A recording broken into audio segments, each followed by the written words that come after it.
네피림과 심판 이런 제목으로 함께 말씀을 나누려고 합니다. 창세기 6장은 하나님께서 창조하신 세상을 하나님이 심판하시는 사건입니다.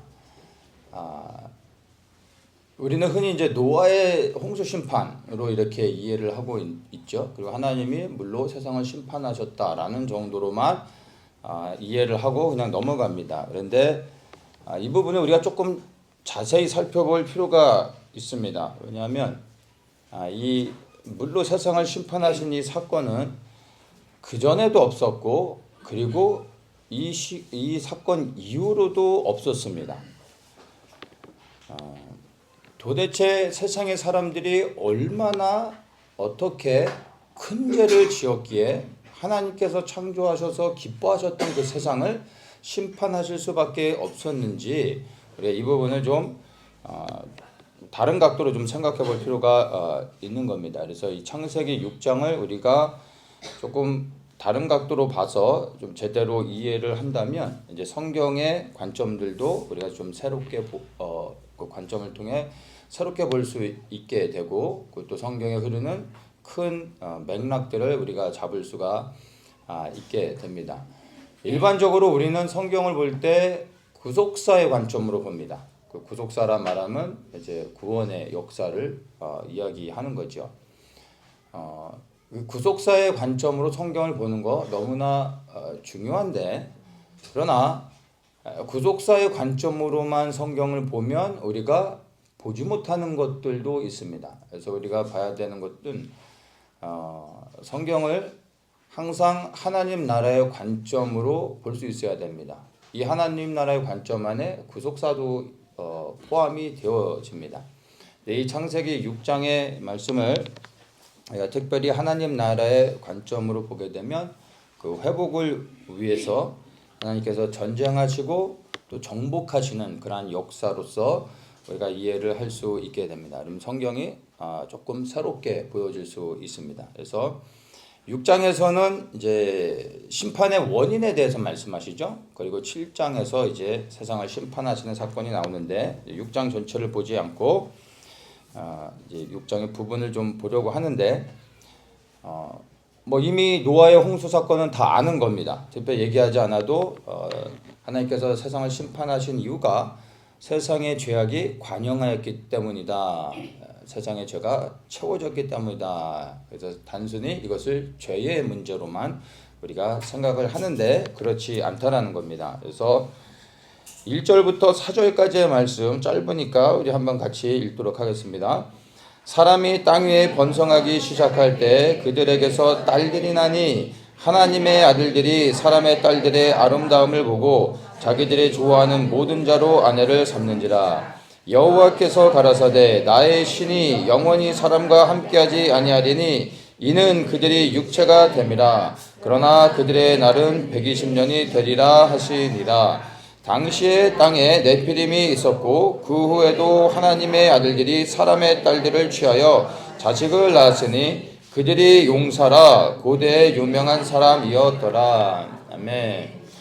자, 오늘 제가 나눌 이제 말씀의 내용들이 조금은 어려울 수도 있습니다. 그리고 여러분이 좀 들어보지 못한 말씀일 수도 있습니다. 근데 여러분의 생각들을 좀 내려놓고 이 말씀을 가지고 이야기할 때 여러분들이 정말 그런가 그렇지 않은가 한번 여러분들이 성령이 조명하시는 것들을 좀 붙잡을 수 있으면 좋겠습니다.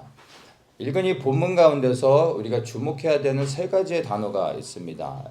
이제 하나님의 아들들이 나오고 그 다음에 사람의 딸들이 나오죠.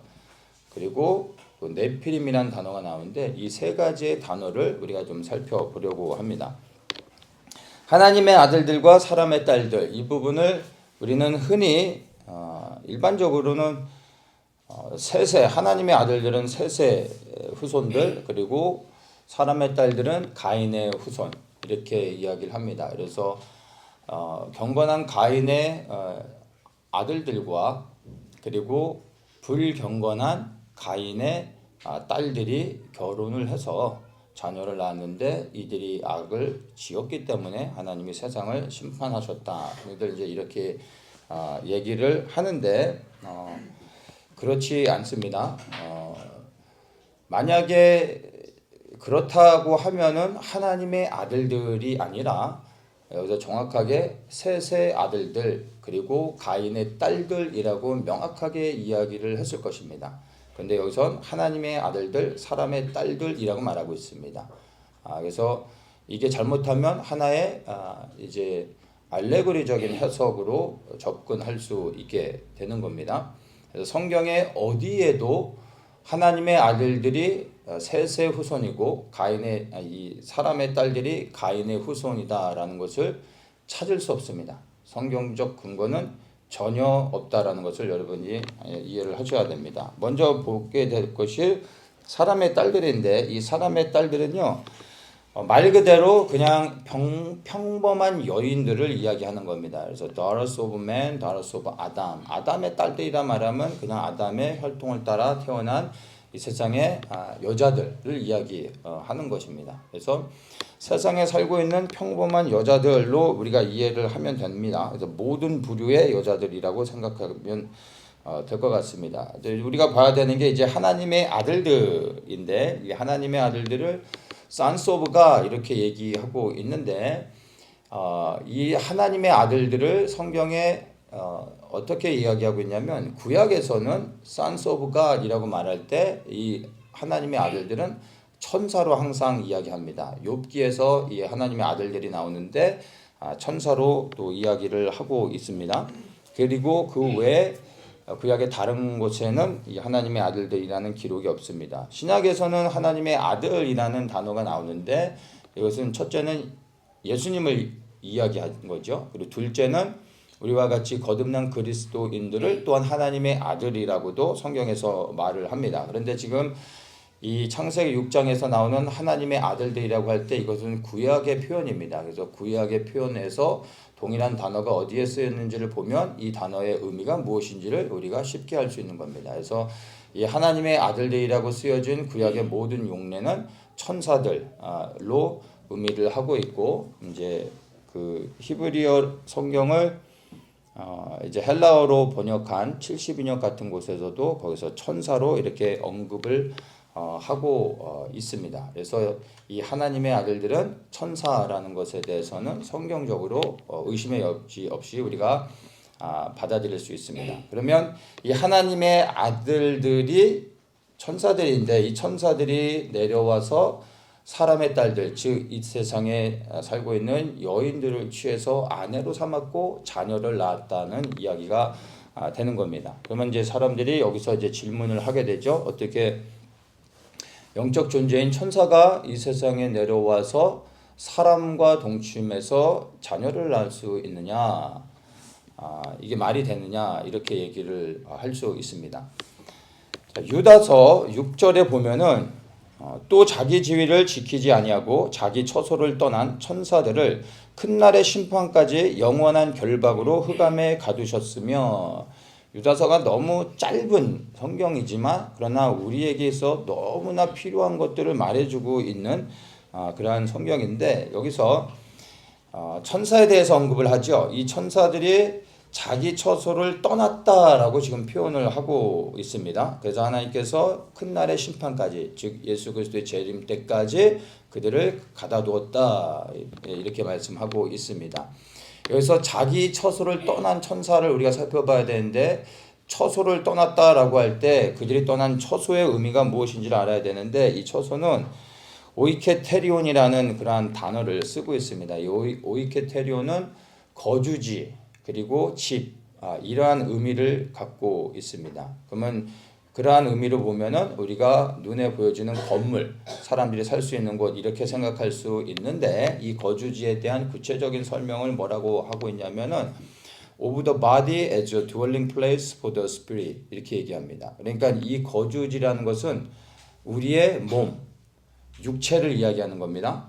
근데 이 육체가 어떤 육체냐 하면은 영이 거주하는 곳으로서의 육체를 이야기하는 겁니다. 그 육체가 뭐라고요? 처소라고 말하고 있는 겁니다. 다시 해서 천사들이 거하는 몸이 있는 겁니다. 그 무슨 몸이냐면 영적인 몸입니다. 그런데 이 영적인 몸을 버리고 이들이 육이 되어 이 땅에 왔다라는 것을 유다서에서 우리에게 말해주고 있는 겁니다. 그러면 이들 영의 몸을 버리고 이 땅에 육으로 온 이 하나님의 아들들, 이 천사들은 누구냐라고 할 때 우리가 명확하게 말할 수 있는 게 이들이 바로 사탄을 쫓아 하나님 앞에 반역한 타락한 천사들을 이야기하는 겁니다.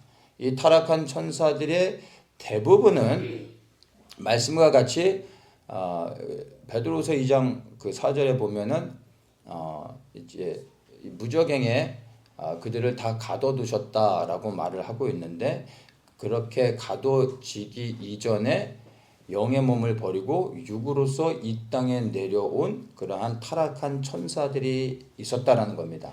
근데 이 타락한 천사들이 영의 몸을 버리고 육으로서 이 땅에 내려온 순간 그들은 더 이상 영의 존재가 아닌 육이 되는 겁니다. 이해가 되시겠습니까?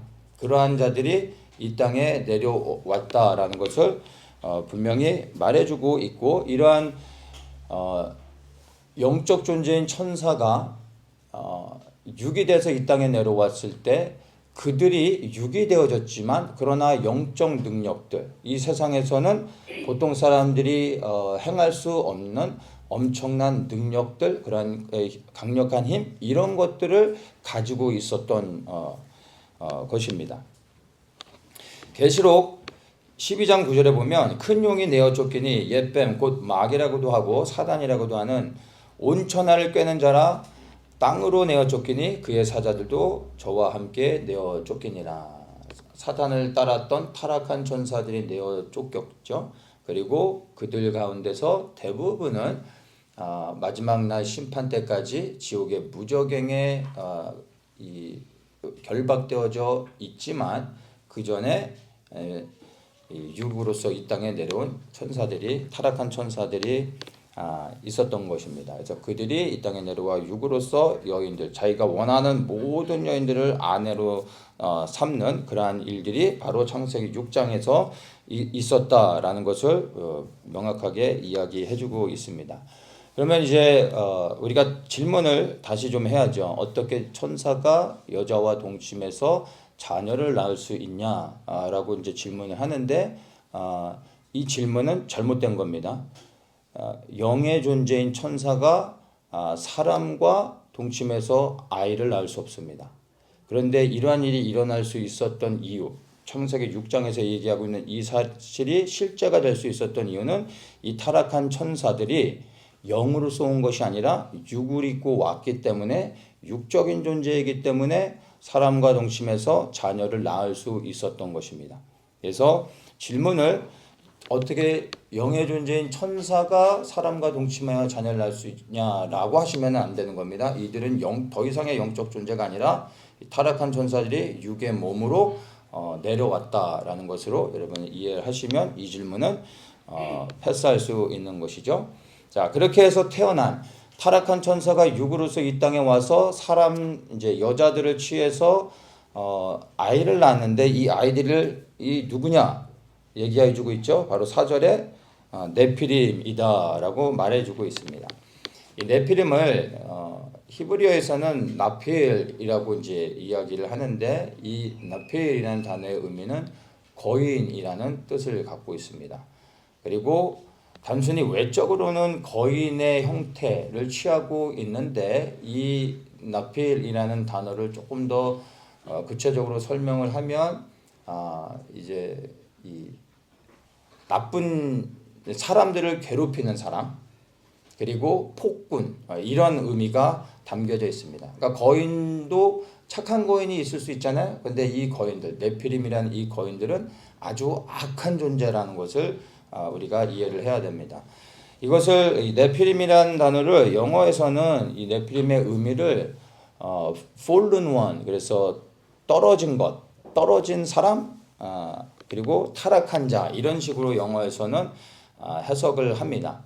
근데 이 나필이라는 히브리어의 이 네피림, 이 나필이라는 단어의 어원을 올라가면은 나팔이라는 단어가 나오는데, 이 나팔이라는 단어의 의미가 to fall, 그래서 떨어지다, 뭐 버려지다, 던져지다 이런 의미를 갖고 있습니다.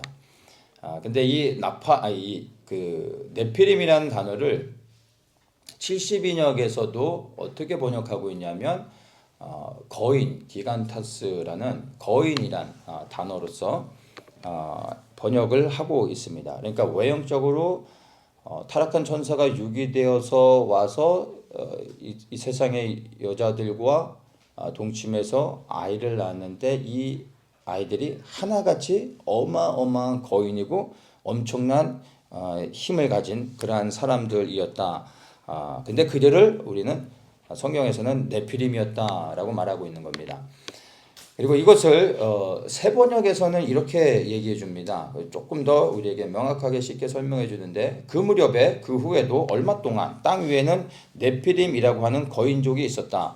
그들은 하나님의 아들들과 사람의 딸들 사이에서 태어난 자식들이었다. 명확하게 설명을 해주고 있죠. 그들은 옛날에 있던 용사들로서 유명한 사람들이었다. 이렇게 얘기해주고 있습니다. 다시 정리하면 네피림은 타락한 천사가 영의 몸을 버리고 육으로서 이 세상에 와서 여자들과 동침해서 이렇게 태어난 그러한 사람들이 바로 네피림의 존재들이었던 것입니다. 그리고 이들이 하나같이 다 거인이었다라고 이제 얘기하고 있는데 우리가 여기서 한 가지 더 추측을 해야 되는 것이 무엇이냐면 이들이 거인이라고 할 때 우리가 생각하는 그 거인의 기준과 틀립니다. 오늘날 거인 하면 뭐 한 2m 한 30만 돼도 우리는 이 거인이네 이렇게 말하는데 여기에서 말하는 거인의 의미는 보통 사이즈가 4m에서 한 6m 되는 그런 사이즈를 이야기하는 겁니다. 그러니까 우리의 개념으로는 거인이 아니라 괴물인 거죠. 이런 정도의 사이즈가 되는 겁니다. 그럼 뭐 어떻게 정상적인 사람에게서 이런 사이즈의 사람이 태어날 수 있을까요? 이걸 생각해 봐야 되는데 불가능한 겁니다. 네피림이라는 가 태어날 수 있었던 것은 타락한 천사들이 영의 몸을 버리고 육으로 이 땅에 왔을 때 그 육의 몸을 갖고 왔을 때 이들은 정상적인 즉 하나님이 창조하신 우리 인간에게 허락하신 정상적인 우리 유전자라는 게 있죠. 근데 그 유전자가 정상적인 하나님의 창조의 질서 안에서 받은 유전자가 아니라는 겁니다. 아닐 수밖에 없는 이유는 하나님이 창조하셔서 이 땅에 태어난 존재가 아니기 때문에 이 타락한 천사들에게는 이미 육으로 왔을 때 변형되어진 유전자가 있었고 이들의 유전자가 사람의 이제 여인들과 섞여서 변종 인간, 즉 하이브리드 인간이 태어날 수 있었던 것입니다. 그 부분을 우리가 좀 명확하게 이해를 해야 됩니다. 그래서 네피림을 우리가 이해할 때 단순히 거인이었다, 악한 자들이었다, 폭군이었다 이렇게 이해를 하면 안 되고 그것보다 더 중요한 게 뭡니까? 타락한 천사의 후손들이었고 그들은 변형된 유전자를 가지고 태어난 자들이었다라고 이해를 하셔야 정확하게 네피림에 대한 의미를 우리가 아는 것입니다. 자, 타락한 천사들이 육으로 세상에 내려와서 여자들을 정상적인 이 땅의 여자들을 아내로 삼았을 때 어떤 일이 발생하게 됩니까? 좀 전에 얘기를 나눴었죠. 뭡니까? 첫 번째 혈통이 더럽혀지는 겁니다. 왜냐하면 하나님께서 창조하신 정상적인 사람의 유전자가 아니기 때문에 악한 이 변형되어진 유전자가 사람들에게 섞일 때 그것으로 인해서 발생되는 일들은 어떻게 되어질지 아무도 모르는 겁니다. 그리고 또다시 다음 세대로 내려갈 때 이것은 더욱더 복잡해지는 일들이 일어나게 되고 단순히 외적인 형태의 변형뿐만이 아니라 그 사람의 성품이라든지 모든 것들이 완전히 정상적인 범위에서 벗어날 수밖에 없습니다. 그러니까 괴물들이 점점 만들어지는 것이죠. 자, 이렇게 혈통을 더럽히는 것을 우리가 영적인 의미로 생각해야 되는데 두 가지의 의미가 있습니다. 첫째, 하나님의 창조의 질서를 깨트리는 행위입니다. 하나님의 창조의 질서를 깨트린다라는 것은 하나님을 향하여 정면으로 대적하고 하나님과 싸우는 것입니다.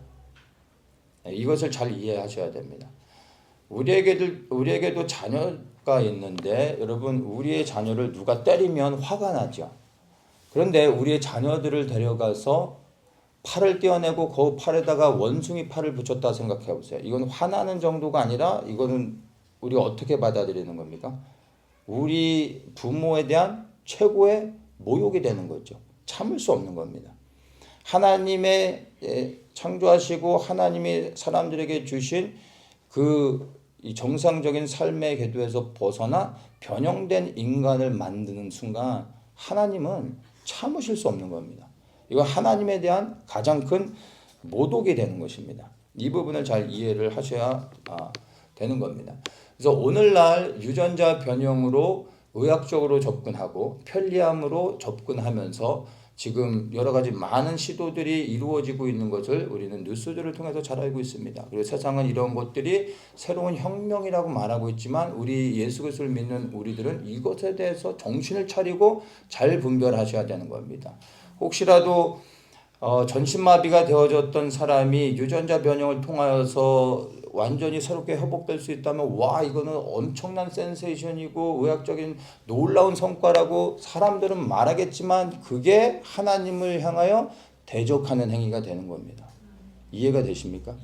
사람들이 치유되는 걸 원치 않는다는 게 아니라 우리는 어떠한 상황에 처해져 있든 그 상황 가운데서 하나님의 섭리를 인정하고 하나님의 뜻 안에 살아가는 게 더 중요한 것입니다. 우리의 치유보다 더 중요한 게 하나님은 우리에게 각 사람에게 허락하여 주신 정상적인 우리의 몸 그리고 혈통을 지키며 살아가는 것이 더 중요한 겁니다. 왜냐하면 우리의 삶이 이 땅에 대한 것으로 끝나는 것이 아니라 이 땅이 아닌 우리는 저 하늘나라에 대한 소망을 가지고 살고 있기 때문에 혹 이 땅에서 우리가 불편함을 가지고 살아간다 할지라도 우리가 원하는 대로 되지 않는다 할지라도 여기에 우리의 소망을 두고 있는 것이 아니기 때문에 우리는 이런 것들 가운데 흔들려서는 안 되는 것입니다. 그래서 세상의 사람들이 이런 것들 가운데서 앞으로 환호하고 많은 사람들이 주목하고 기대하고 있을 때 우리는 이것을 두려워해야 되는 겁니다. 그리고 우리가 이것을 인하여 마음 아파야 된다는 것을 여러분이 잘 기억을 하셔야 되는 겁니다. 그리고 두 번째 이 혈통을 더럽히는 것의 영적인 의미가 뭐냐면 하나님께서 창조하신 이 순수한 혈통 즉 유전자가 변형되어지는 순간 예수님께서 이제 여인의 몸을 빌어서 이 땅에 육으로서 오셔야 되는데 그러한 일들이 불가능하게 되는 것입니다. 이해가 되십니까? 이것은 실질적인 문제였던 것입니다. 그래서 이러한 문제 때문에 하나님께서 노아 때의 세상을 더 이상 용납하지 못하시고 심판하시되 완전히 세상을 다 심판하실 수밖에 없으셨던 것입니다. 어느 순간 하나님이 그냥 참을 수 없는 화가 그냥 북받쳐 올라가지고 그냥 물을 냅다 그냥 들이부은 게 아니라 참고 기다려줬지만 그러나 이제 하나님의 창조의 질서를 무너뜨리며 하나님의 순수한 혈통들을 이 네피림들이 타락한 천사가 육으로 와서 이 강력한 힘을 가지고 원하는 모든 여자들을 다 더럽혀 갈 때 이제는 사람들은 그걸 거부할 수 있는 능력이 없습니다. 왜냐하면 그들과 싸워서 이길 수 있는 힘이 없죠. 이렇게 타락되어지는 것을 더 이상 볼 수 없었던 것입니다. 그래서 창조하시고 너무나 기뻐하셨던 이 하나님이 만드신 이 세상을 하나님이 직접 완전히 심판하실 수밖에 없었던 것을 우리가 잘 이해를 해야 되는 겁니다. 이게 노아의 홍수 심판 안에 담겨져 있는 실질적인 의미가 되는 것입니다. 그러면 하나님께서 노아를 선택하셨고 그와 그의 가족은 구원하셨는데 그렇다면 하나님께서 왜 노아는 세상을 완전히 심판하실 때 그와 그 가족은 구원하셨는가? 그 부분을 좀 볼 필요가 있습니다. 9절에 보면 노아의 사적은 이러하니라. 노아는 의인이요 당세의 완전한 자라. 그가 하나님과 동행하였으며 이렇게 말을 하고 있습니다. 자, 노아는 의인이었습니다. 그리고 하나님과 동행하는 자였습니다. 자, 우리 하나님과 동행한다라는 게 무슨 의미인지 지난주에 살펴봤습니다. 에녹의 삶을 통해 하나님과 동행하는 게 무엇인지를 압니다. 그런데 노아 또한 하나님과 동행하는 에녹과 같은 삶을 살았다는 것입니다. 그리하여 그가 하나님 앞에 의인이라는 칭호를 받았던 것입니다. 이것은 제가 더 설명할 필요가 없을 것 같습니다. 그는 하나님 앞에 세상의 사람들이 다 타락하고 범죄하고 있을 때 거룩히 구별되어져서 하나님을 온전히 섬기고 순종하는 삶을 살았을 뿐만 아니라 그리고 다가올 심판에 대하여 선포하며 세상을 향하여서 외쳤던 자가 됐던 것입니다. 자, 그런데 또 한 가지 노아에 대해서 설명해주고 있는 부분이 하나가 더 있습니다. 뭐라고 얘기하냐면 당세의 완전한 자라 이렇게 이야기를 하고 있습니다. 당세라 말하면 그 시대에 완전했다 이렇게 얘기를 하고 있는 거죠. 이 완전했다라는 의미를 우리가 알아야 되는데 이 완전하다라는 의미를 타밈이라는 단어를 사용하고 있는데 이 타밈이라는 단어는 흠이 없는 점이 없는 그리고 순결한 이러한 의미를 갖고 있습니다. 그래서 노아가 당시에 완전한 자다 이런 것은 뭐 모든 부분에서 정말 완벽하게 일 처리를 잘했고 뭐 이런 틈이 없는 부족함이 없는 이런 사람이라는 의미가 아니라 그는 도덕적으로 온전하여졌다. 그리고 육체적으로 흠이 없었다. 결함이 없었다. 이런 의미로 받아들여야 하는 겁니다. 다시 얘기해서 노아는 지극히 정상적인 삶을 살았던 것입니다. 혈통을 온전히 보존하며 살았던 것입니다. 근데 대부분의 그 당시의 사람들은 그렇지 않았다라는 겁니다. 이 두 가지가 다 포함되는 겁니다. 육체적으로는 온전한 사람들도 있었을 것입니다. 그런데 하나님과 동행하는 사람들은 없었던 것이죠. 근데 이들이 하나님과 동행하지 않았을 뿐만 아니라 죄를 지며 살았을 뿐만 아니라 육체적으로도 이제 변질되어지는 그러한 것들이 같이 일어났었던 것입니다. 근데 노아를 볼 때 우리가 중요하게 봐야 되는 부분이 혈통적으로 그가 온전하였다라는 겁니다. 그래서 하나님께서 그를 택하셔서 노아와 그 가족들을 구원하실 수 있으셨던 것으로 우리가 이해를 하면은 될 것 같습니다. 그래서 노아는 하나님의 형상대로 창조되어져서 변형되지 않은 온전한 유전자, 혈통을 보존하는 순수한 혈통을 지키는 그러한 사람이었던 것입니다.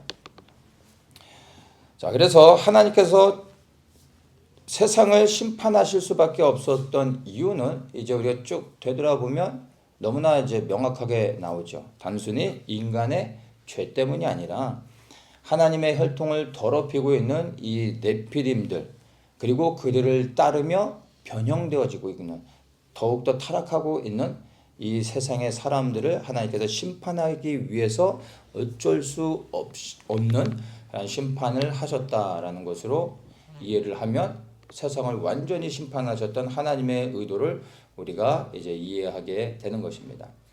자, 그리고 이제 세상을 물로써 심판하신 후에 하나님께서 노아를 통해서 세상을 다시 번영케 하시고 축복하시는 이제 장면들이 나오죠. 그런데 세상을 이렇게 완전히 심판하셨기 때문에 이제 네피림들은 완전히 사라졌을 것이다라고 우리가 생각할 수 있는데 그런데 안타깝게 그렇지 않습니다. 네피림의 후손들이 다시 나타나게 됩니다. 창세기 10장을 좀 보겠습니다. 창세기 10장에 보면 이제 노아를 통해 새롭게 번영을 이루게 되는데 1절에 노아의 아들 셈과 함과 야벳 이렇게 나오죠. 자, 이들이 이제 땅에 흩어져 살면서 번영을 이룹니다. 야벳의 아들 이렇게 쭉 얘기하고 셈, 함, 야벳 중에서 우리가 주목해야 되는 인물이 함입니다. 6절을 보겠습니다. 함의 아들은 구스와 미스라임과 붓과 가나안이요 구스의 아들은 스바와 하월라와 삽다와 라마와 삽드가요 라마의 아들은 스바와 드단이며 구스가 또 니므롯을 낳았으니 그는 세상의 처음 영걸이라. 그가 여호와 앞에서 특이한 사냥꾼이 되었으므로 속담에 이르기를 아무는 여호와 앞에 니므롯 같이 특이한 사냥꾼이로다 하더라. 자, 함의 아들 가운데서 이제 누가 나옵니까? 니므롯이 나왔다라는 것입니다. 니므롯. 이 니므롯이 나왔는데 우리가 이 니므롯을 좀 살펴봐야 됩니다. 니므롯이라는 이 이름의 의미는 반역이라는 의미를 갖고 있습니다. 세상에 처음 영걸이고 특이한 사냥꾼이었던 이 니므롯은 반역하는 자였다는 겁니다. 그런데 이 반역하는 자가 누구를 향한 반역이겠습니까? 하나님을 향하여 반역하는 자라는 것이죠. 예. 그래서 그는 처음 영걸이요 이렇게 말하는데 이 말의 의미는 그는 마이티맨이었다 이런 의미입니다. 그래서 그는 힘이 강력했던 사람이다 이런 의미로 이해를 하면 되겠죠. 그리고 이 마이티맨이라는 의미 안에 이 영걸이라는 단어의 의미 안에 외적으로는 거인이었다라는 것 또한 포함됩니다. 이 단어의 의미 안에. 그러니까 이 니므롯은 어마어마하게 큰 거인이었던 것입니다. 근데 그가 세상에 처음으로 이렇게 거대한 거인으로 태어났다라는 겁니다. 언제요?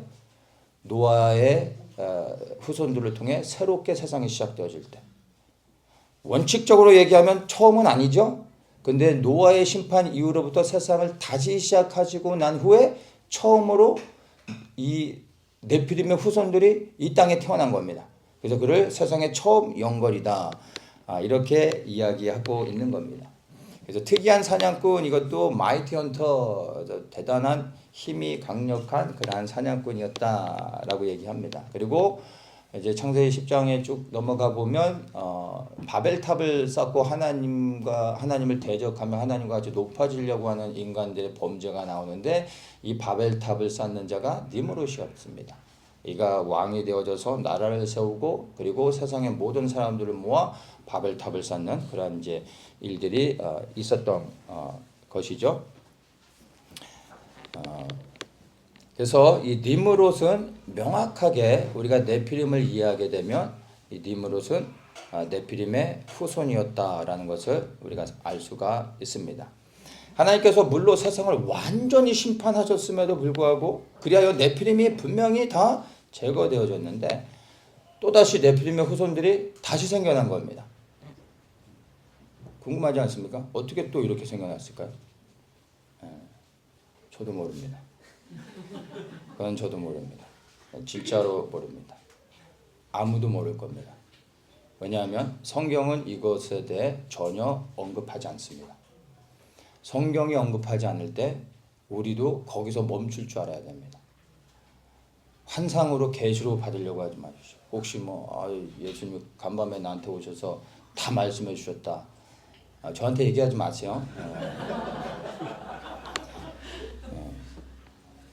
성경은 감사하게 우리가 반드시 알아야 될 부분에 대해서는 성경 어딘가에 숨겨놔서 우리에게 그것을 알 수 있도록 해주십니다. 성경에 기록되지 않은 일들을 성경을 통하여 분별할 수 없는 것들 그것은 우리도 멈춰야 됩니다. 그렇지 않으면 벗어납니다. 그게 이제 신비주의로 가는 겁니다.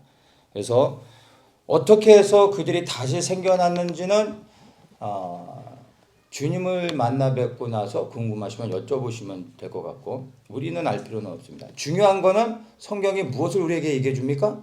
니므롯이 다시 태어났다는 거예요. 이거를 말해주고 있잖아요. 그러면 우리는 이걸 통해 다시 네피림의 후손들이 생겨났구나 라는 것을 알면 되는 겁니다. 여기까지만 가면 되는 겁니다. 자, 그리고 또 한 가지 봐야 되는 게 가나안 함의 자녀들 가운데 가나안이라고 있죠.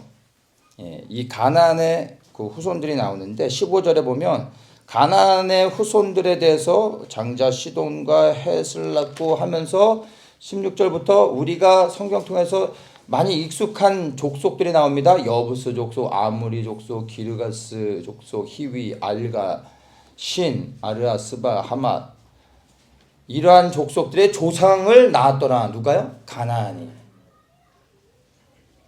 이후로 가나안 자손의 족속이 흩어져 처하였더라. 가나안의 지경은 시돈에서부터 그라를 지나 가사까지와 소돔과 고모라와 아드마와 스보임을 지나 라사까지였더라. 잘 보세요. 이들은 함의 자손이라 각기 족속과 방언과 그 지방과 나라대로였더라. 가나안 족속들의 족보를 쭉 얘기해주고 있습니다. 그러니까 함의 자손들 가운데 님으로 또 나왔는데 가나안 족속들이 생겨난 겁니다. 그래서 이제 이스라엘 백성들이 가나안 땅에 들어갈 때 거기를 가나안 땅이라고도 말하지만 가나안 땅 안에 가나안 족속 말고도 여러 다른 많은 족속들이 살고 있었죠. 그럼 이 말씀을 통해서 보면 사실은 수많은 족속들이 있었는데 위로 올라가 보면 어떻게 됩니까? 다 그놈인 겁니다. 누구의 아들이에요? 가나안의 아들이었던 것입니다. 다. 그러니까 우리는 많은 족속으로 이해하지만 사실은 가나안 족속으로 이해하면 되는 겁니다. 그러니까 한 혈통을 따라 난 자들이었다. 이렇게 우리가 이해를 하면은 될 것 같습니다. 그리고 이 가나안 족속에 대해서 우리가 알아야 되는 게 가나안 족속의 독특한 특징이 하나가 있습니다. 가나안 족속이라고 해서 다 그런 것은 아닌데 가나안 족속에게 나타나는 특이점이 하나가 있습니다. 그게 뭐냐면 거인이라는 겁니다. 가나안 땅에 누가 살고 있었습니까? 안악자손들. 그 안악자손들이 어떤 사람들입니까? 거인들이었습니다. 가나안 땅에 살고 있었던 모든 족속들이 다 거인은 아닙니다. 그러나 수많은 거인들이 다 가나안 땅에 살고 있었다는 겁니다. 그리고 가나안 땅에 살고 있었던 그 많은 족속들이 다 한 혈통이고 그리고 그들이 다 악한 자들이었다라는 겁니다. 민수기 13장 33절에 거기서 또 네피림 후손 아낙 자손 대장부들을 보았나니 우리는 스스로 보기에도 메뚜기 같으니 그들의 보기에도 그와 같았을 것이라 이렇게 얘기해 줍니다. 이게 12명의 정탐꾼이 가나안에 들어가서 가나안 땅을 쭉 다 탐지하고 나서 이제 보고하는 내용이잖아요. 근데 이들이 무엇을 보고합니까? 뭐라고 얘기해요? 네피림 후손 아낙 자손들이 있습니다. 그럼 이상제 세상의 모든 사람들이 아낙 자손 그 거인들은 네피림의 후손이라는 것을 이미 다 알고 있었다라는 겁니다. 이 사람들은. 이 네피림의 후손들 아낙 자손들이 다 어디에 있었어요? 가나안 땅에 수없이 많이 몰려 있었다는 겁니다. 그래서 우리가 이들을 상대할 수 없습니다라고 이야기를 했던 것입니다. 그래서 가나안 족속이란 말함은 어떻게 이해해야 되냐면 네피림의 후손으로 이해해야 되는 겁니다. 네피림의 후손들, 아낙 자손들, 하나님을 대적하는 자들 이렇게 이해를 하면 되는 겁니다. 자, 하나님께서 이스라엘 백성들에게 주신 그 약속의 땅이 어디입니까? 가나안이었습니다. 근데 왜 가나안이라고 불러요, 그 땅을? 가나안 족속들이 살고 있기 때문에 가나안 땅이라고 부르는 겁니다. 근데 하나님께서 왜 가나안 땅을 그들에게 약속의 땅으로 주셨을까요? 이 거인들이 살고 있는 곳을 상당히 부담스러웠을 것 같은데 조금 이해가 되십니까? 하나님께서 이 택하신 거룩한 땅, 하나님이 창세 전부터 세상을 창조하시기 전에 구별하신 이 거룩한 땅을 네피림의 후손들이 미리 알고 그 땅에 들어가 그 땅을 차지하고 지키고 있었던 것입니다. 왜냐하면 사탄은 하나님이 어디 땅을 택하여 구별하셨는지를 알았기 때문에 그 땅에 하나님의 사람들, 하나님의 백성들을 보낼 것을 당연히 알았겠죠. 그리하여 사단을 따르는 그런 악한 자들을 그 땅에 완전히 다 집중시킨 겁니다. 그래서 모든 아낙 자손들이 거기에만 있었던 것은 아니지만 이 가나안 땅에 많이 살고 있었던 것입니다. 그래서 하나님께서는 이스라엘 백성을 택하시고 약속의 땅이라고 해서 가나안을 주시고 그 땅에 들어가 그 땅을 정복하라, 그 땅을 차지하라고 말씀하신 이유는 그 땅에 들어가 너희들이 행복하게 살아라 이런 의미가 아니라 네피림의 후손들이 살고 있는 그 땅을 우리가 하나님 나라의 관점으로 보면 무엇입니까? 하나님의 대적자들을 완전히 진멸해라. 이렇게 이해할 수 있는 겁니다. 그래서 그 가나안 땅은 하나님이 이스라엘 백성들이 주기 원하는 복된 땅 이런 의미가 아니라 하나님을 대적하는 자들이 모여 있는, 그리하여 하나님과 싸우려고 하는 약한 자들을 하나님의 백성들을 보내서 그 땅을 심판하시는 것이었습니다. 그렇게 이해를 하면 성경이 좀 새롭게 보여줄 수 있는 것입니다. 성경을 읽으면서 우리가 이해가 안 되는 부분이 있죠. 제가 많이 받는 질문이에요. 하나님 너무 잔인하신 것 같다고. 가나안 땅에 들어가서 그냥 뭐 싹 다 죽이라고, 그냥 뭐 노인이고 여자고 뭐 애고 할 거 없이 그냥 다 죽이라고, 하나님 너무 잔인하시다고, 이런 질문들을 많이 받습니다. 생각보다 많은 분들이 이 부분에 대해서 질문을 하죠.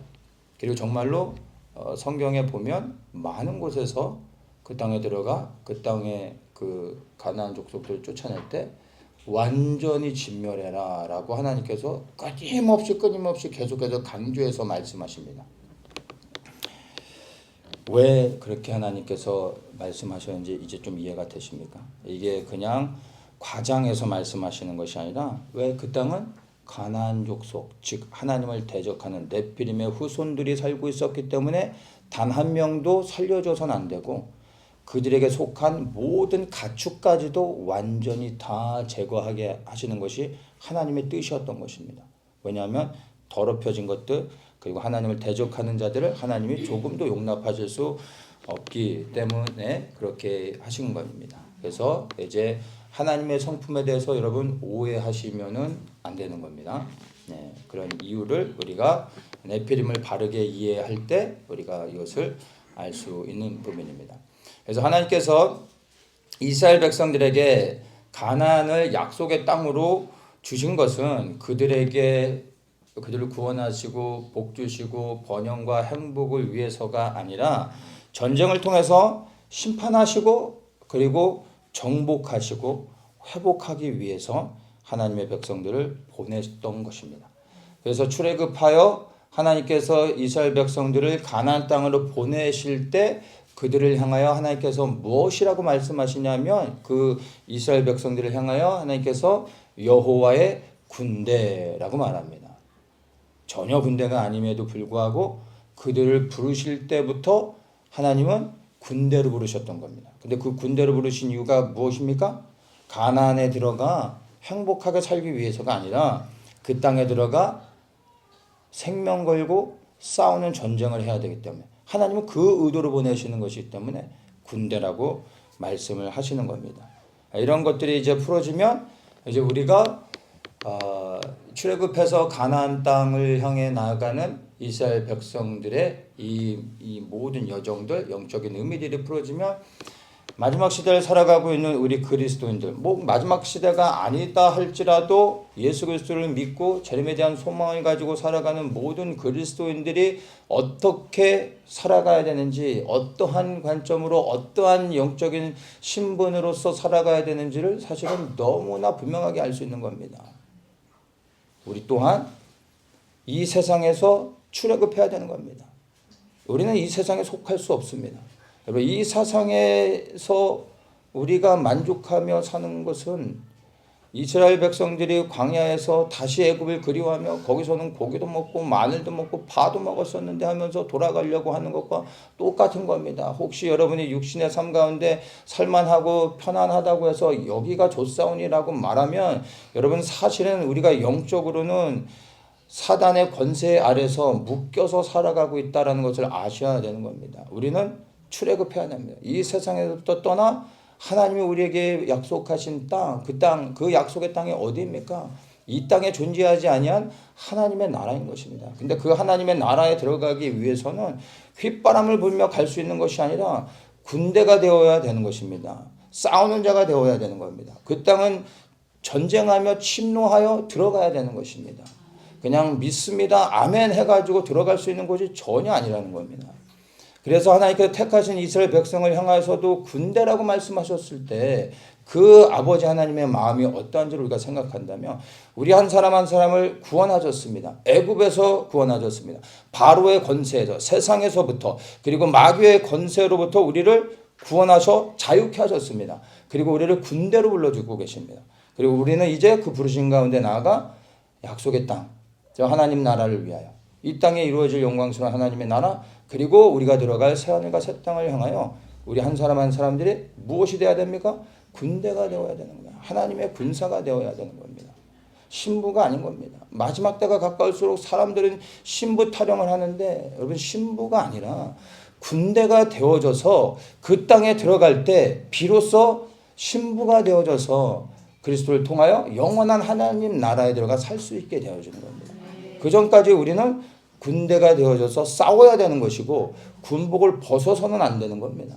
그래서 우리 모든 더처치에 속한 성도들은 군사의 부르신 가운데 나가야 된다는 것을 여러분들이 반드시 기억을 하셔야 되는 것입니다. 자, 그래서 아브라함의 후손들 통해서 출애굽을 하시고 가나안 땅에 들어올 것을 약속을 하셨습니다. 그런데 창세기 이제 15장을 보면 하나님께서 아브라함과 언약을 하시면서 뭐라고 말씀을 하시냐 하면은 이 땅에 대한 약속을 해주시면서 13절에서 이렇게 말씀하십니다. 너는 정령이 알라 내 자손이 이방에서 객이 되어 그들을 섬기겠고 그들은 400년 동안 내 자손을 괴롭게 하리니 그 섬기는 나라를 내가 진치할지며 그 후에 내 자손이 큰 재물을 이끌고 나오리라. 왜 400년 후에 돌아와야만 할까요? 기왕이면 그냥 바로 자손들이 지금 이 하나님께서 아브라함과 언약하고 있는 이곳이 어디냐면 가나안 땅인 거예요. 그냥 거기서 계속 살게 하시고 거기서 계속 자손들로 하여금 번영케 하시면 되는데 굳이 애굽으로 들어갔다가 400년 후에 나와야 되는지 그 이유를 설명해 주십니다. 16절에 내 자손은 4대 만에 이 땅으로 돌아오리니 이는 아모리 족속의 죄악이 아직 관영치 아니함이니라. 아모리 족속의 죄악이 채워지면 내가 너의 후손들을 보내 그 땅을 심판할 것이다. 이런 의미입니다. 근데 이 아모리 족속이 누구이냐 하면 아모스 2장 9절에 이렇게 말합니다. 내가 아모리 사람을 저희 앞에서 멸하였나니 그 키는 백향목 높이와 같고 강하기는 상수리 나무 같으나 내가 그 위에 열매와 그 아래의 뿌리를 진멸하지 아니하였느냐 이렇게 말합니다. 아모리 족속에 대해서 키가 백향목과 같다고 얘기합니다. 백향목의 키가 몇 메타인지 아십니까? 작으면 4m고 크면 10m입니다. 이 아모리 족속의 사람들의 외적인 형태가 어떠한지를 말해주고 있는 거죠. 이들 또한 거인이었고 즉 네피림의 후손들이었던 것입니다. 여기서는 아모리 족속을 언급하고 있지만 아모리 족속뿐만이 아니라 아낙 자손들 네피림의 모든 후손들을 다 포함하는 거죠. 그러면 이 네피림의 후손들이 그 가나안 땅에서 이제 하나님의 혈통을 더럽힐 뿐만 아니라 하나님을 대적하는 일들로 그 땅에서 죄악이 점점점 채워져서 하나님이 더 이상 용서하실 수 없을 그때가 이스라엘 백성들 출애굽시키는 때가 되어지는 겁니다. 그리고 이제 약속하신 가나안 땅에 보내시고 그 땅에 하나님을 대적하는 자들을 다 멸하시는 그러한 이제 흐름으로 가게 되는 겁니다. 그래서 하나님께서 아브라함과 하신 이 땅에 대한 언약 이것은 구속의 관점으로 보면은 이제 구원과 축복이 되어지지만 이 하나님 나라의 관점으로 보면은 이것은 하나님 나라의 회복을 위한 전제 그리고 심판 그리고 회복 이렇게 또 새롭게 볼 수가 있는 겁니다. 자 그리고 이제 또 한 가지 우리가 봐야 되는 부분이 이 네피림과 연결해서 볼 때 소돔과 고모라를 생각해 봐야 합니다. 우리가 이 소돔과 고모라에 대한 사건을 너무나 잘 알죠. 소돔과 고모라가 일단은 그냥 뭐 큰 성이었나 보다 이렇게 생각하는데 이 흔적은 없습니다. 왜냐하면 완전히 하나님 멸하셨기 때문에. 근데 고고학적으로 그리고 이렇게 기록되어진 어떤 문헌들을 발견해서 사람들이 얘기할 때 소돔과 고모라의 그 성의 그 규모가 어떠했는지에 대해서 이런 기록들을 통해서 얘기하는 거 보면은 우리가 생각하는 이런 평범한 성의 규모가 아니라 어마어마하게 큰 성이었다라고 합니다. 그 말은 그 땅의 주인이 누구입니까? 아낙 자손의 후손들 거인들이 그 땅에 그 성을 건축하고 그 땅의 주인으로 살고 있고 그 성에 거하는 수많은 사람들이 있었다라는 겁니다. 당시에는 성 안에 거하지 않으면 생존이 어렵습니다. 성을 짓고 성의 주인이 사람들 거기에 받아주고 지켜주는 겁니다. 근데 그 소돔과 고모라의 성의 주인들이 다 이러한 자들이었던 거죠. 그래서 소돔과 고모라를 우리가 하나님이 어떻게 심판하셨는지 성경을 통해 너무나 잘 알고 있습니다. 어떻게 심판하셨습니까? 천사를 보내 유황불로 심판하셨습니다. 성경 어디에 천사가 직접 세상에 개입해가지고 그것도 이 세상에 존재하지 않는 불로서 심판하는 일이 있었습니까? 없었습니다. 맞습니까? 그래서 절대로 보면 안 되는 거였어요. 세상의 사람들이 봐서는 안 되는 장면인 겁니다. 절대로 돌아보지 말라고 했는데 그놈의 호기심 때문에. 이해가 되십니까? 근데 도대체 그러면 소돔과 고모라에 어떠한 죄악들이 있었기에 하나님께서 자연의 섭리를 하나님이 창조하시고 그렇게 두셨던 자연의 섭리를 거스르셔서 천사들을 이 땅에 보내셔가지고 유황불로서 심판하실 수밖에 없었을까를 생각해 봐야 되는 겁니다.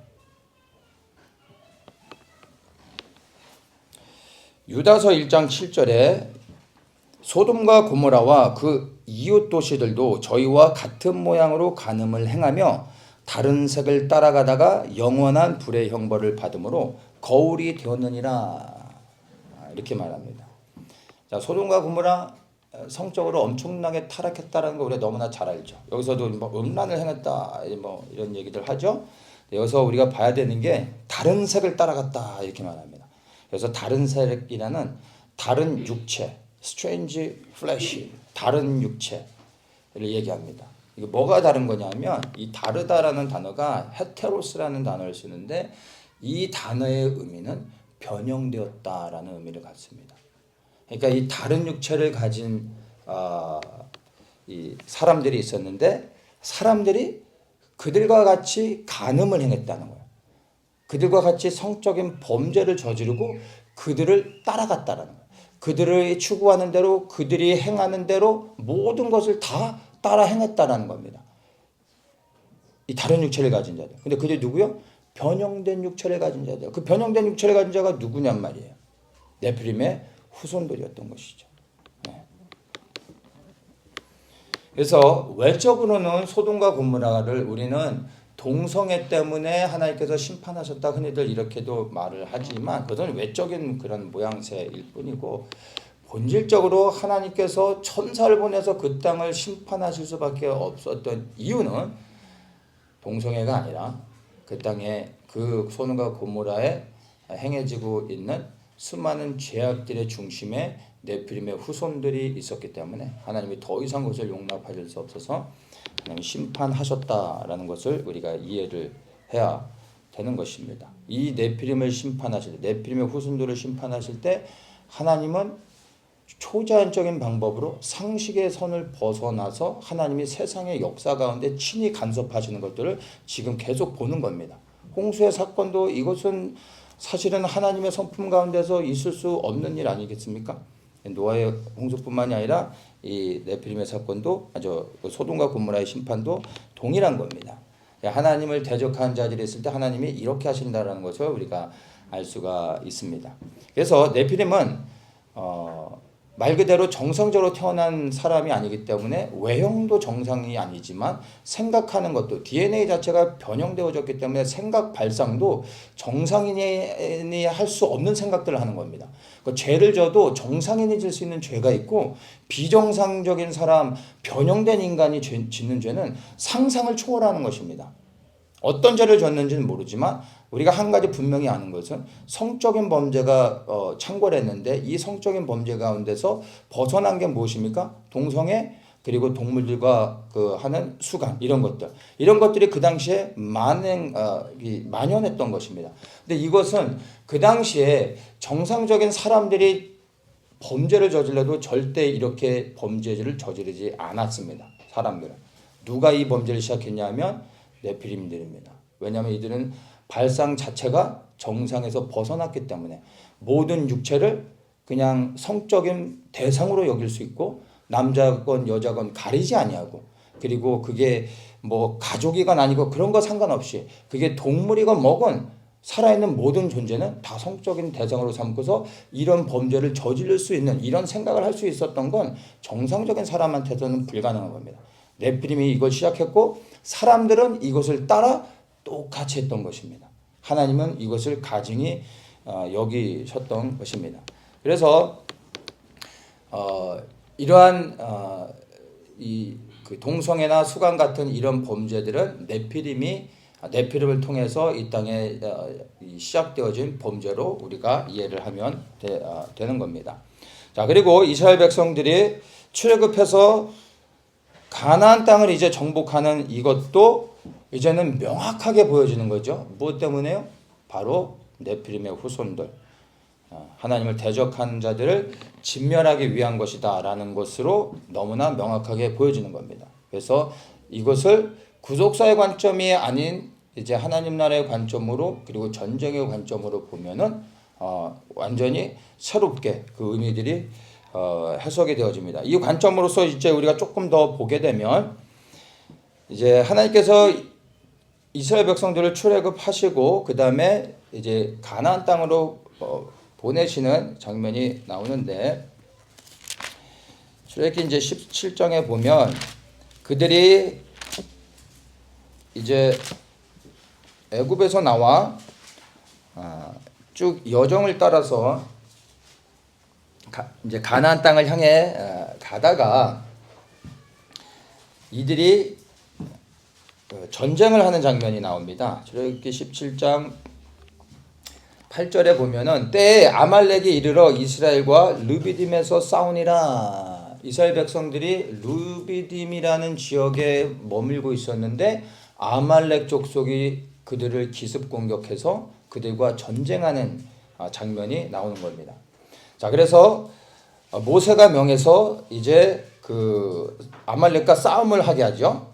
자, 아말렉과 싸우는데 이 장면도 우리가 잘 알죠. 모세가 언덕 위에 올라가죠. 산 위에 올라가서 모세와 아론과 훌이 산꼭대에 올라가서 모세가 손을 들면 이스라엘이 이깁니다. 근데 손을 내리면 아말렉이 이깁니다. 그래서 모세의 팔이 떨어지지 않도록 하기 위해서 아론과 훌이 좌우에서 그 손을 붙잡고 있죠. 그러면서 자 12절에 뭐라고 했냐면 모세의 손을 붙들어 올렸더니 그 손이 해가 지도록 내려오지 아니한지라. 이렇게 얘기를 합니다. 그래서 여호수아가 칼날로 아말렉과 그 백성을 쳐서 파하니라 이렇게 이제 이야기를 하고 있습니다. 자, 이것을 보면은 아말렉과의 전쟁이 있는데 이 아말렉과의 전쟁을 하고 난 후에 14절에 하나님께서 모세에게 이렇게 말씀하십니다.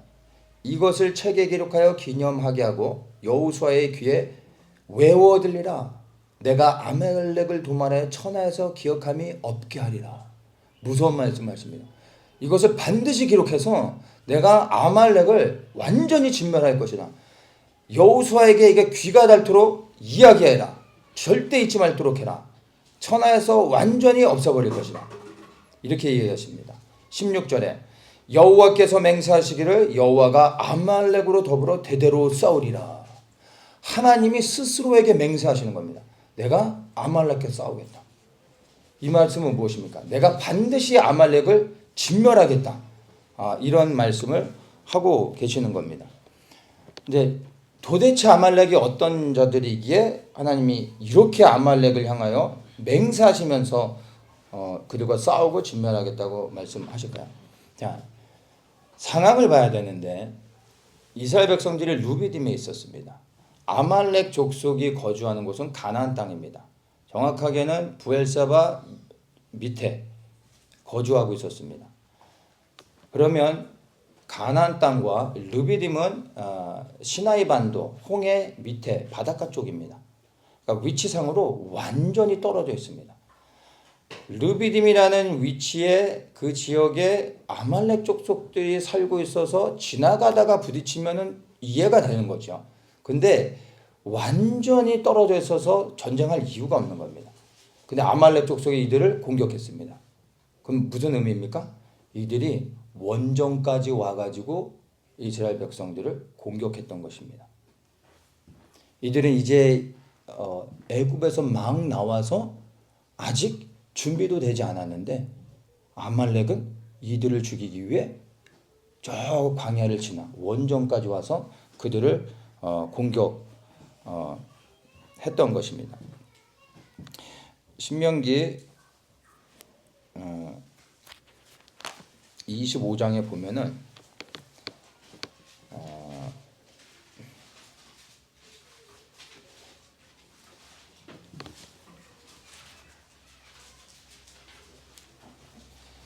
신명기 25장 17절에 이제 아말렉에 대해서 이야기합니다.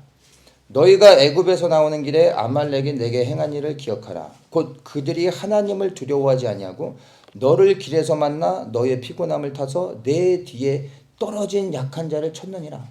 그러므로 내 하나님 여호와께서 내게 주어 기업으로 얻게 하시는 땅에서 내 하나님 여호와께로서 너로 사면에 있는 모든 대적을 벗어나게 하시고 내게 안식을 주실 때에 너는 아말렉 이름을 천하에서 도말할지니라. 너는 잊지 말지니라.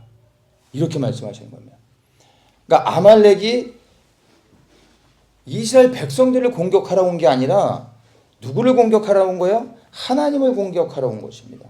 하나님을 두려워하지 않는, 하나님을 대적하는 자들이었던 것입니다.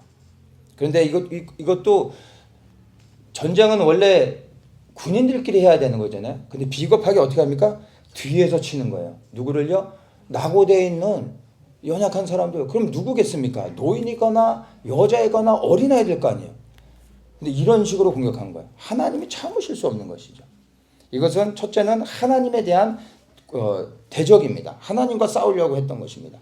그래서 하나님께서는 이 아말렉을 하나님을 향하여 대적하여 일어나는 이 아말렉을 절대로 용서하실 수 없어서 너희들이 그 땅에 들어가 평안을 얻을 때 아말렉을 반드시 도말해라. 그리고 또 뭐라고 얘기해요? 잊지 말아라.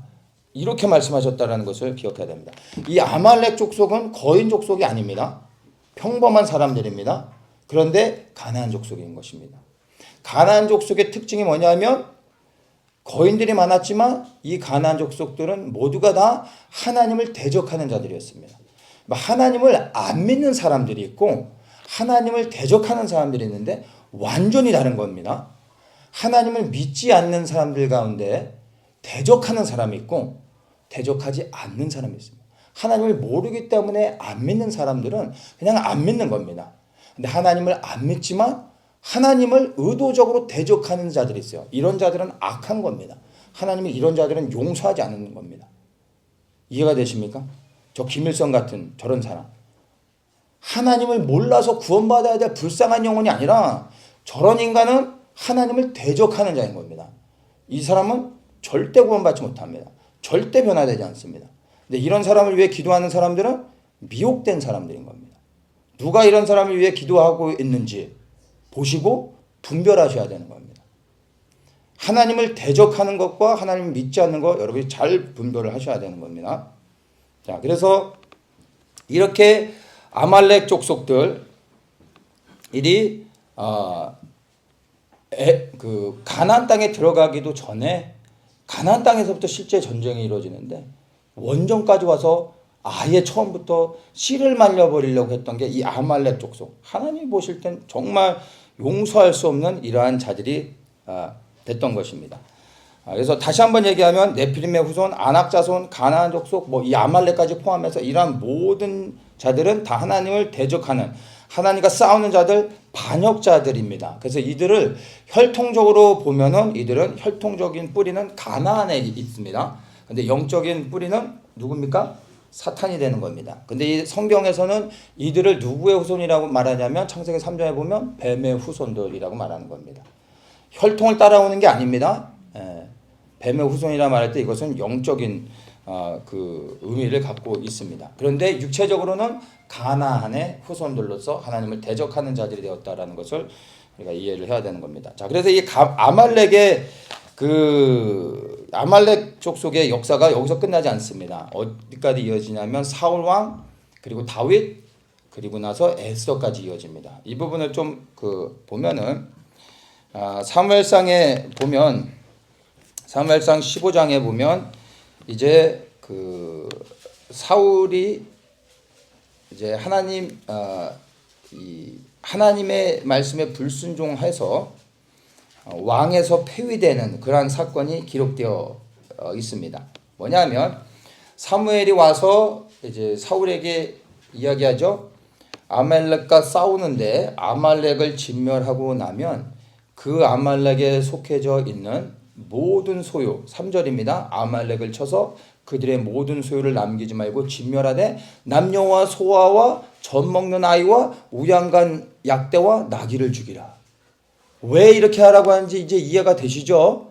예, 이렇게만 해야 되는 겁니다. 왜? 하나님이 작정하시고 맹세하시면서 반드시 이들 다 진멸하겠다고 말씀하셨죠. 사울은 이렇게 해야 되는 겁니다. 왜냐하면 이들은 하나님의 원수이기 때문입니다. 그런데 사울이 어떻게 합니까? 좋은 양떼들을 남겨둡니다. 완전히 다 진멸하지 않죠. 왜요? 아까웠기 때문에. 하나님께서 사울을 왕위로 폐하신 이유가 여기에 있습니다.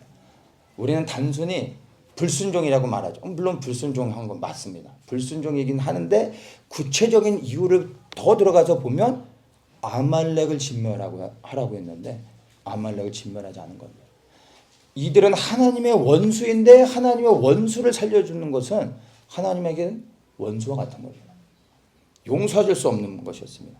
그래서 왕을 세웠음을 후회하고 하나님께서 이제 사무엘을 통해 다윗에게 기름 붓게 하는 사건이 나오는 것이죠.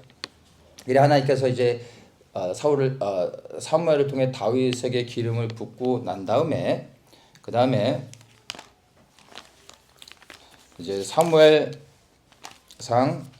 30 이제 절에 보면은 이제 다윗과 아말렉의 이야기가 나옵니다. 이 당시에 다윗은 블레셋에 속해 있었고 그리고 이제 전쟁을 하러 시글락이라는 자기가 거주하고 있던 장소를 떠나 군사들을 다 데리고 전쟁을 하러 갔었습니다. 그래서 거기에 이제 여인들, 어린아이들밖에 남지 않았었죠. 근데 그 사이에 아말렉 족속이 쳐들어와서 다윗과 다윗에게 속한 모든 군사들의 가족들, 아내부터 해서 자녀들까지 다 잡아간 겁니다. 누가요? 아말렉 족속이. 그리고 다윗이 이제 돌아와 그것을 알고 쫓아가죠. 쫓아가서 이 아말렉 족속들을 완전히 진멸하는 사건이 나옵니다. 그래서 17절에 보면은 다윗이 새벽부터 이튿날 저물 때까지 그들을 치매 약대 타고 도망한 소년 400명 외에는 피한 사람이 없더라. 아말렉 족속을 완전히 진멸해서 이제는 겨우 목숨을 부지하고 도망간 사람들이 400명밖에 안 남았던 겁니다. 그리고 이 사무엘상 30장 이후로부터 아말렉이란 이름은 더 이상 언급되지 않습니다. 즉 아말렉 족속은 완전히 진멸되어진 겁니다. 누가 이 아말렉 족속을 진멸시켰습니까? 다윗이 있다는 겁니다. 놀라운 건 다윗이 아말렉 족속을 진멸하고 난 후에 31장에 보면 공교롭게 그 다음에 사울이 블레셋과의 전쟁에서 죽음을 당하게 됩니다. 그리고 사무엘하 이제 2장으로 들어가면 다윗이 헤브론으로 올라가 유다의 왕이 되어집니다. 이것을 가만히 보면 어떠한 사건이 기점이 돼가지고 그가 유다의 왕이 된 게 보이십니까? 아말렉 족속 하나님의 대적자를 누가 진멸합니까? 다윗. 사울이 했어야 되는 겁니다. 이 일을 위해 왕으로 삼았던 겁니다. 근데 정말 진멸해야 될 하나님의 원수를 사울이 진멸하지 않은 거예요. 하나님이 폐위시킬 수밖에 없었던 겁니다. 그리고 하나님이 다윗을 택하셨는데 그가 왕이 되기도 전에 하나님의 원수를 진멸해버립니다. 하나님의 마음에 합하죠. 그래서 그를 유다의 왕으로 세우는 것이 이렇게 흐름 안에서 나옵니다. 이 하나님이 얼마나 기뻐하셨는지를 우리가 볼 수 있는 장면이 되는 겁니다. 자, 아말렉 족속은 이렇게 끝났는데 그런데 끝나지 않았습니다. 이제 우리가 에스더서를 보면은 이제 이 하만이라는 사람이 나오죠. 이 하만이라는 사람이 페르시아에 이제 살고 있는 유대인들을 완전히 다 죽이려고 하는 계략을 꾸밉니다. 그렇죠? 이제 그것을 모르드게와 에스더가 이제 막고 그래서 사건을 반전시켜 가지고 오히려 하만을 장대에 달아 이제 죽이는 사건이 있게 되는 것을 우리가 압니다. 근데 이 당시에 페르시아에 살고 있었던 모든 유대인들을 다 죽이려고 했던 그 하만이 누구인지를 우리가 좀 볼 필요가 있습니다. 이 하만을 이야기할 때 에스더서에서 하만을 언급할 때마다 항상 그냥 하만이라고 하면 되는데 굳이 붙여가지고 하만이 누구인지를 설명해 줍니다. 뭐라고 얘기하냐면 아각 사람 함무다다의 아들. 항상 아각 사람 함무다다의 아들. 이 아각이 누구냐 하면은 아말렉 족속의 왕이 아각입니다. 사울 왕이 아말렉 족속과 싸워서 아각 왕을 잡아 죽입니다. 그러나 남겨뒀죠. 그래서 이 아각이라는 이름은 아말렉 족속의 왕의 이름이기도 하지만 왕의 호칭이고 아각 사람이라 말할 때 즉 이 아각 사람이라는 의미는 아말렉 족속의 사람이라는 의미를 갖는 겁니다. 그런데 이 400명 가운데 다 흩어져서 이제 다 족속으로서는 끝나버렸지만 하만이라는 자는 누구예요? 아말렉 족속 사람이었던 거예요. 이해가 되십니까? 왜 하만이 저 페르시아에 있는 사람이 굳이 막 유대인들을 그렇게 죽이려고 했는지 영적으로 보이십니까? 하나님을 대적하는 자였기 때문에 하나님의 백성들을 죽이려고 했던 것입니다. 하나님이 보실 때 이 하만은 누굽니까? 단순히 이방인이 아니라 하나님의 원수 아말렉이었던 겁니다. 그래서 하나님께서 사건을 반전시키시고 하각을 죽게 하심으로 인하여 성경에서 이제 아말렉 족속의 씨가 완전히 끝나버렸다라는 것을 에스더서를 통해 분명하게 보여주십니다. 이게 왜 중요하냐면 우리한테는 하나도 안 중요합니다. 죽든지 말든지 어디에 살아있든지. 근데 이게 하나님한테는 너무나 중요합니다. 왜요? 맹세하셨거든요. 내가 반드시 아말렉 족속을 다 진멸할 것이다. 맞죠? 스스로 맹세하셨어요. 그래서 하나님께서는 말씀하시면 그리고 나서 성취하시는 분입니다. 맞죠? 반드시 성취하셔야 되는 겁니다.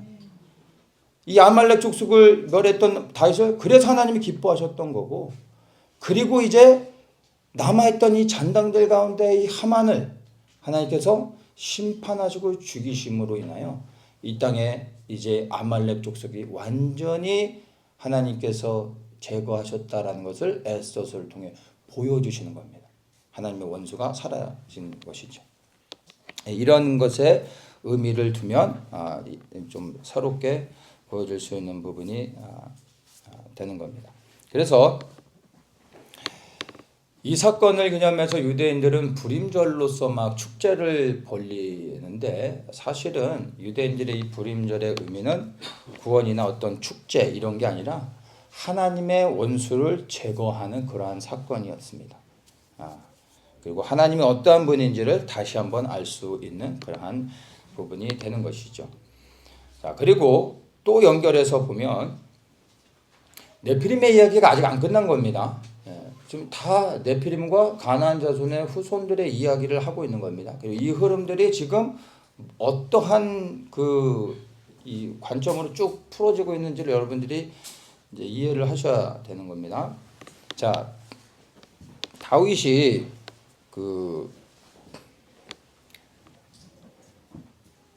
형들에게 도시락 좀 갖다 주려고 전쟁터에 나갔다가 골리앗과 싸우는 장면이 나오죠.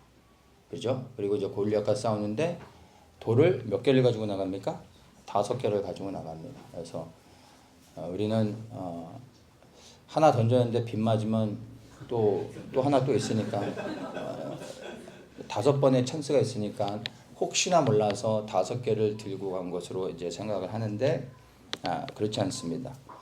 당시에 블레셋에는 마지막 남은 5명의 거인들이 있었습니다. 그 중에 골리앗이 대장이었고 또 골리앗의 형제들과 골리앗을 따르는 4명의 다른 거인들이 있었습니다. 다윗은 골리앗을 죽이고 나머지 4명의 거기에 있는 다른 모든 거인들을 다 죽이려고 5개를 가지고 나갔던 겁니다.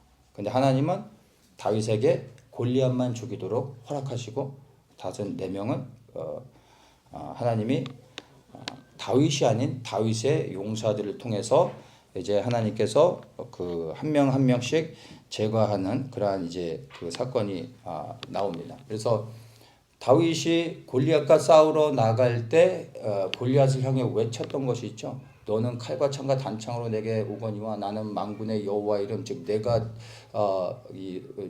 모욕하는 이스라엘의 군대 하나님의 이름으로 내가 가노라. 근데 여기서 뭐라고 언급하니까 내가 모욕하는. 그러니까 이 골리앗 이러한 자들이 컨셉이 무엇입니까? 하나님을 대적하고 하나님과 싸우려고 하고 하나님의 이름을 더럽히는 자들이라는 거예요. 다윗은 이거를 참을 수가 없었던 겁니다. 보이십니까? 이 거인은 단순한 거인들이 아니라 하나님을 대적하는 자들인 겁니다.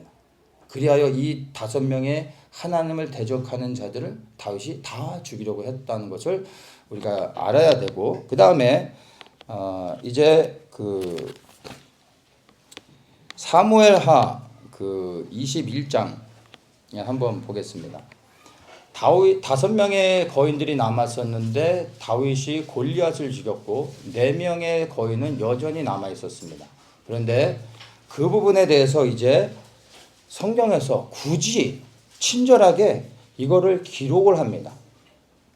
안 해도 되는 건데 다윗이 용사들이 수없이 많은 전쟁을 했는데 그런 전쟁의 내용 자세하게 설명 안 해줍니다.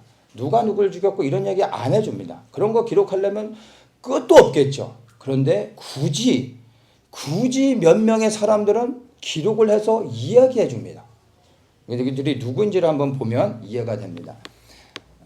사무엘하 21장 15절부터 보겠습니다. 블레셋 사람이 다시 이스라엘을 치거늘 다윗이 그 신복들과 함께 내려가서 블레셋 사람과 싸우더니 다윗이 피곤함에 장대한 자의 아들 중에 장대하다 거인이죠.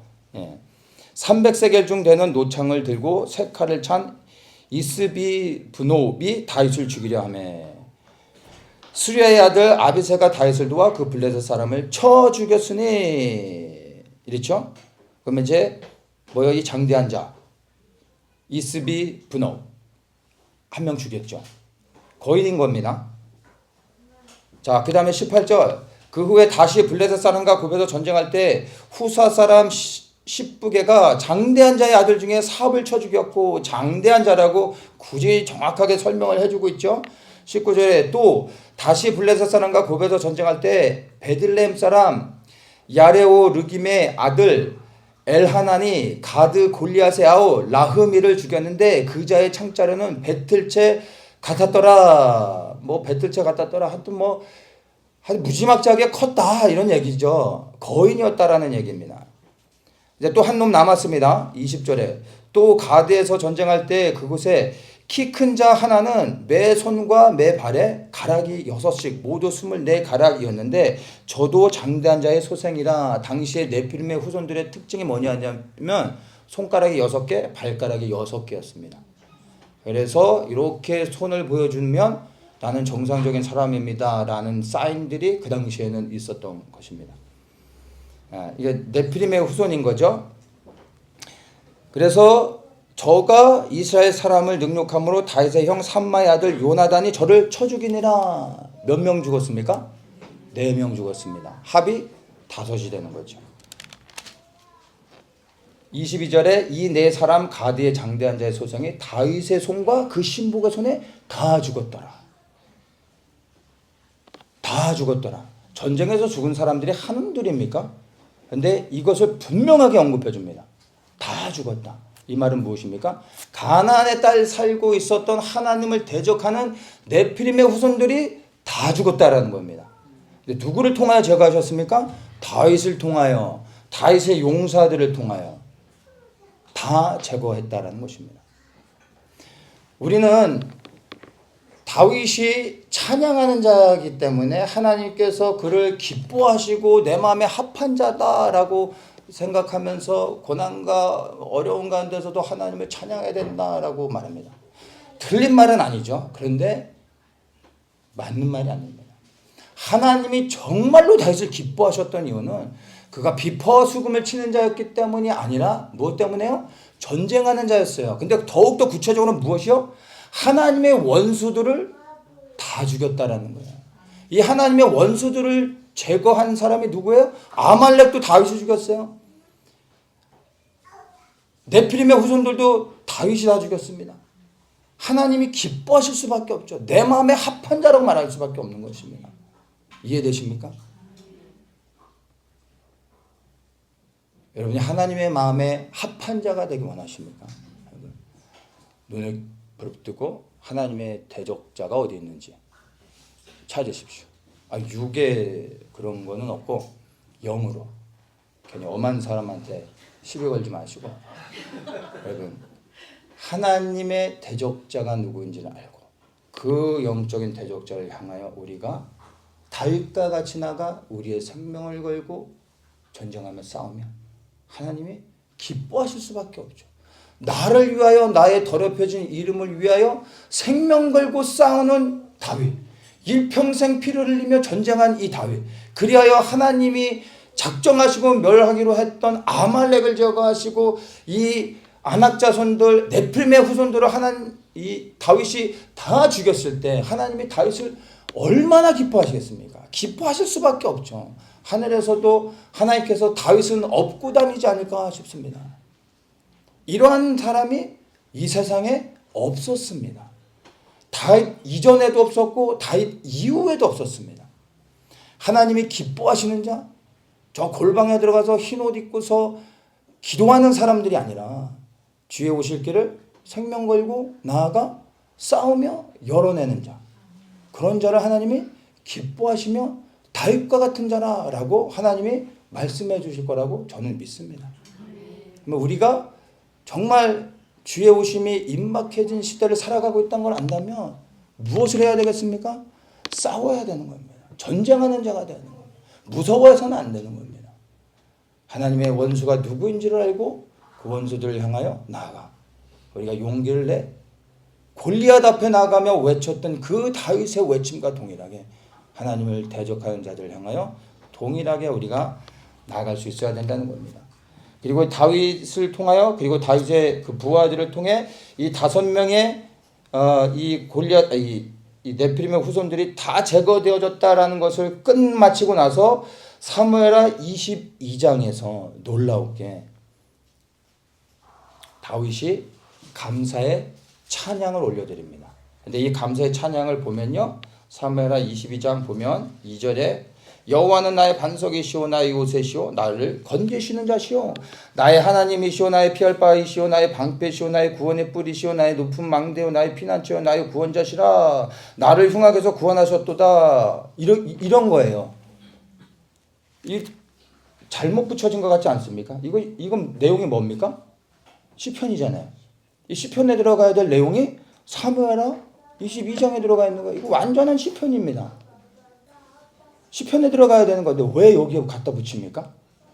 하나님의 원수를 하나님의 거룩한 땅에서 완전히 제거하시고 난 후에 하나님이 너무나 기뻐하셨던 거예요. 다윗은 이것을 하나님 앞에 올려드렸던 겁니다. 다윗의 찬양이지만 사실은 하나님이 기뻐하시는 일이었고 하나님이 이 찬양을 통해 영광을 받으셨던 것입니다. 그리고 다윗의 이야기는 이것 이후로 이제 끝나게 되어집니다. 다윗의 역할들이 이제 끝나는 것이죠.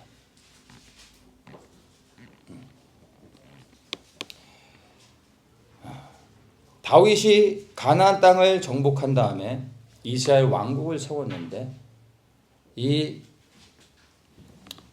이러한 그림, 하나님의 약속의 땅에 세워진 이스라엘 다윗을 통해 세워진 이스라엘 이 왕국은 상징적인 의미를 갖습니다. 그리스도를 통해 이 땅에 세워질 하나님의 나라에 대한 상징적인 의미를 갖고 있는 겁니다. 그러면 이 다윗을 통해 하나님의 약속의 땅에 하나님을 대적한 자들 다 진멸하고 그 땅에 하나님의 나라를 세웠을 때 하나님이 이렇게 기뻐하셨는데 이 땅에 그리스도를 통하여 하나님의 나라가 세워질 때 얼마나 기뻐하시겠습니까? 그 일을 위하여 앞장서 나아가 싸우는 자들을 얼마나 기뻐하시겠습니까? 그런데 이스라엘 백성들에게 약속하셨던 그 하나님 나라는 가나안 땅이었습니다. 그런데 이 땅에 그리스도를 통하여 세워질 하나님의 나라의 영역은 어디입니까? 온 세상이 되는 겁니다. 그래서 우리는 이제 그 거룩한 부르심을 향하여 눈을 열고 교회의 문을 열고 온 세상을 향하여 나아갈 수 있어야 되는 겁니다. 갇혀 있으면 안 되는 겁니다. 조그만 장소에 우리가 있지만 우리의 기도의 영역은 온 열방을 향해 나가야 되는 겁니다. 그게 하나님이 기뻐하시는 겁니다. 그거를 볼 수 있어야 되는 겁니다.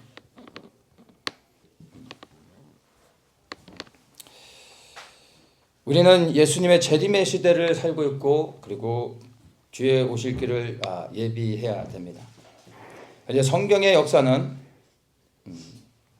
약속의 땅에 우리가 봤던 것처럼 미리 악한 사단이 네피림의 후손들을 통해서 그 땅을 점령하고 하나님의 백성들과 싸우는 그런 싸움을 준비하고 있었던 것처럼 여러분 주님께서 이 땅에 다시 오실 때 똑같은 일이 일어나게 될 겁니다.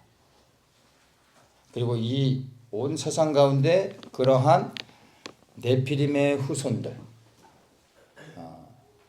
누가 네피림의 후손들인지 모르지만 중요한 건 그들은 하나님을 대적하는 자들이라는 겁니다. 온 세상 가운데 하나님을 대적하는 자들이 포진하고 있을 것입니다. 그리고 반드시 주님 오시기 전에 네피림의 후손들은 다시 출현하게 된다는 것을 우리가 창세기 6장을 통해서 그리고 제가 쭉 언급했던 이 하나님 나라의 관점으로 전쟁하는 이 스토리들을 쭉 볼 때 반드시 다시 이러한 전쟁이 있게 된다는 것을 너무나 분명히 알 수가 있는 것입니다. 그렇다면 다시 출현할 그 또 다른 새로운 네피림들은 누구일까요? 거인일까요? 거인은 절대 아닐 겁니다. 이제 그러한 어떤 형태로 그런 사이즈로 그런 모습으로 오지는 않습니다.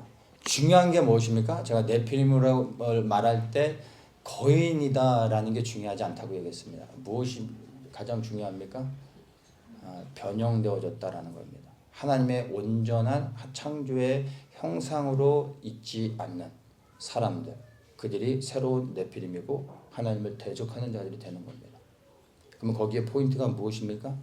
유전자, 우리의 몸의 유전자가 변형되어지는 어떠한 일이 있을 것이고 그렇게 변형되어지는 사람들은 생각의 범위가 벗어나게 되고 하나님을 대적하는 자들로 바뀌어지게 되며 그리고 하나님과 싸우려고 할 것이라는 겁니다.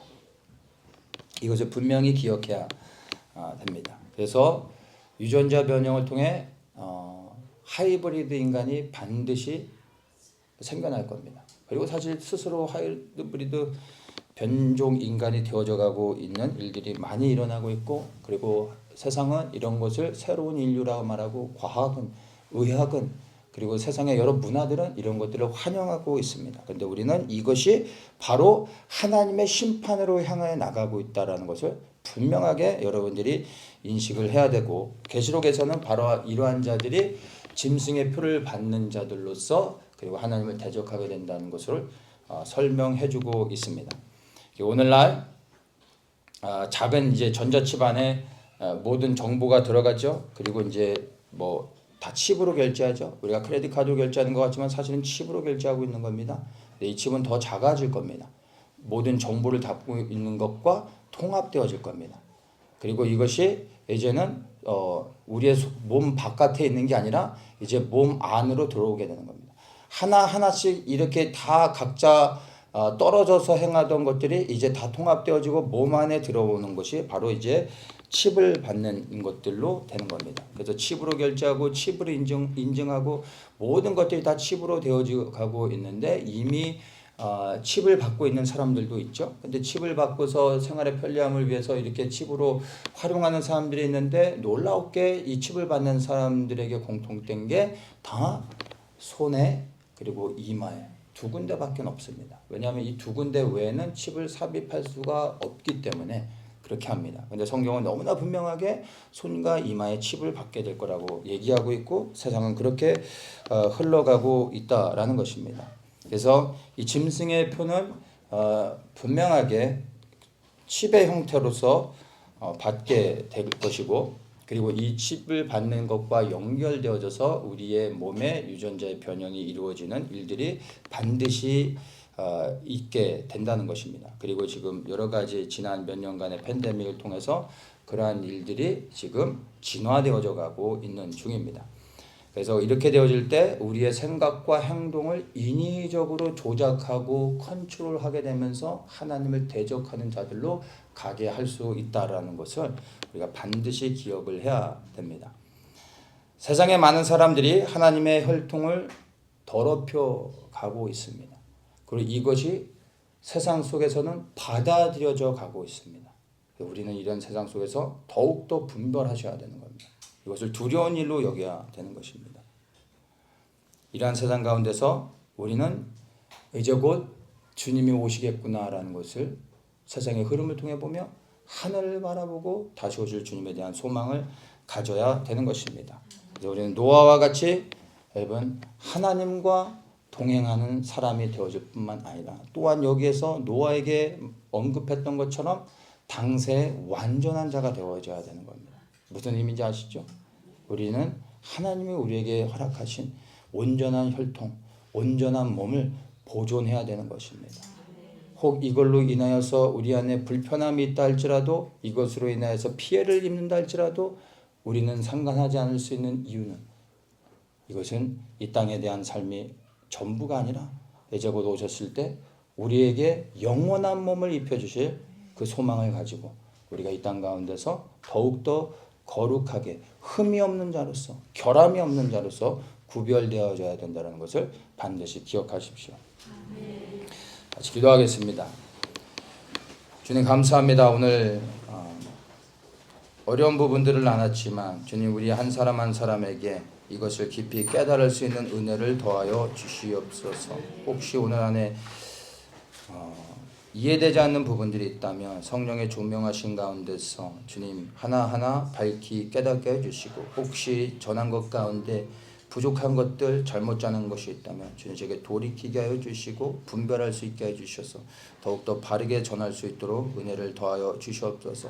그러나 무엇보다 더욱더 우리가 이 시대를 분별하면서 정말 이 시대가 어디까지 왔는지를 다시 돌아보며, 주님 우리는 세상을 향하여 소망을 갖는 자들이 아니오 고개를 들고 다시 오실 주님에 대한 소망 가운데서 이제 이 땅을 떠나 영원한 하나님 나라에 들어갈 준비를 하게 하여 주시고, 우리의 마음의 중심이 더욱더 예수 그리스도를 향할 수 있도록 우리의 마음의 중심을 붙잡아 주시옵소서.